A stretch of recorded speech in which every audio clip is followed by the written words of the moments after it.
Hi, welcome to Legal Tech Diaries. As you know, my videos are split into two parts. First, we discuss the legal side of the topic, and then we shift into legal tech side to see how it functions in modern legal practice.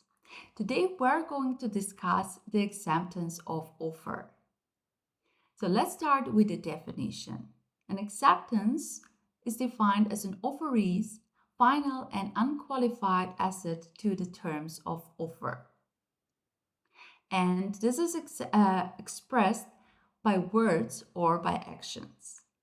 In a unilateral contract, the acceptance is the performance of the act. But it is very important that the offeree knows that the offer exists, as it is established in the case Carlisle versus Carlboy.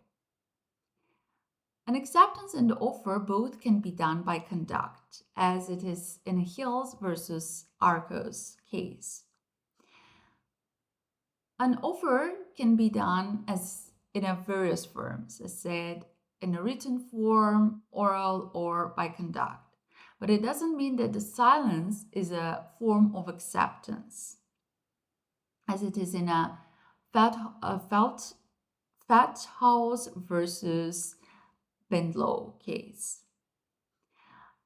There are, of course, exceptions when the silence is acceptance, way of an acceptance. The first one is when the parties has already dealt with each other and they had a business and they are following the same behavior. The second one is that the parties has already in advance agreed that there is no need of acceptance. It can be mostly in the unilateral contracts, as it was in Carlisle versus Carboy. And the third one is the postal rule. And the postal rule is when the letter is posted, it is already acceptance. So there is no need that the offer receives that a letter to be accepted. And this is in the case of the Adam versus Land. And it should be also reasonable. So to send the postal rule should be reasonable, as it is established in the Quindune versus Coral case. There are, of course, exceptions when the postal rule is not functioning. This is the instantaneous way of sending acceptance.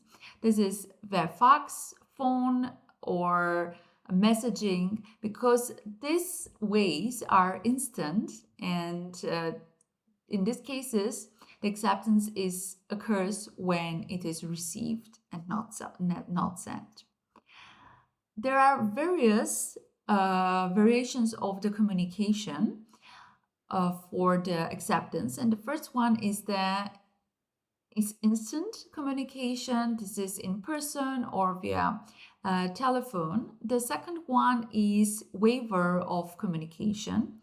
That means that parties directly or implied agreed not to communicate, and this is again as an unilateral contract. The third one is the estoppel situations. This is in cases when the offeree is sending the acceptance via fax, and this is during the working hours of the offerer, and the offerer rejects the acceptance because he says that he doesn't receive, or it is not in the time frame it was accepted. But it doesn't mean, and this is the estoppel, the prevention of the offerer. That means that the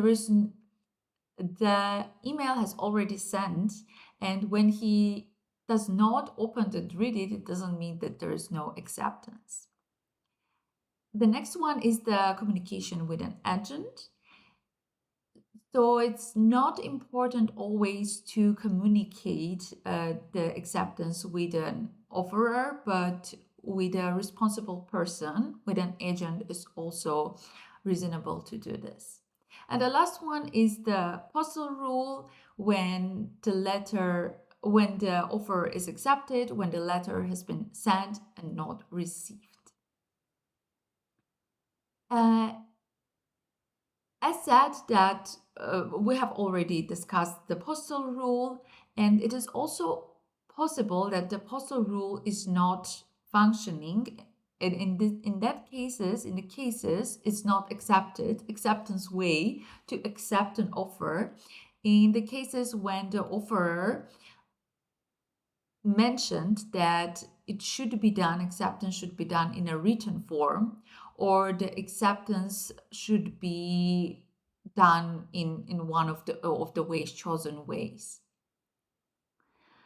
In this case, the postal rule does not work. When the terms are vague, the offer is unenforceable. But it means that both of the parties can escape of the liability. But usually the courts are trying to fix it, and they are trying to fix following the maybe the, following the behavior of the dealt. Maybe the parties that already have business and dealt with each other, or with a trade, to see how it is usually in the trade, in the industry, to follow that. So now we have reached the legal tech side of the topic, and the smart contracts and smart tools, legal tools, they have changed, they have automized the processes, and the digital acceptance tools, they can trigger, these triggers can be replicate the rules of the instantaneous and the postal rule.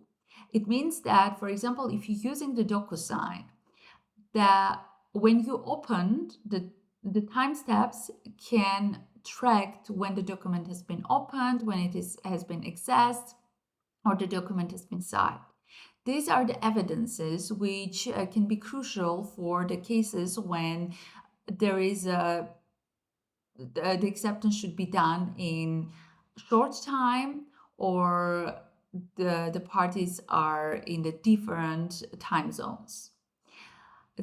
When it is a unilateral contract, then the triggers can show if there is a performance, and after that, the auto execution will take place, and the reward would be forwarded to the offeree.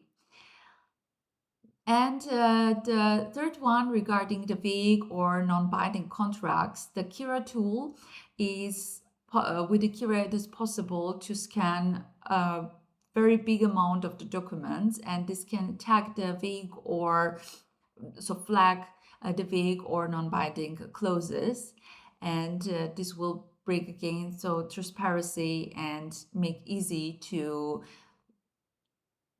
find the vague and the terms which are vague terms which could not process the next steps. It could be an acceptance or another step of the contract. So that's all for today's video. Hope to see you next time in the next episodes. Thank you.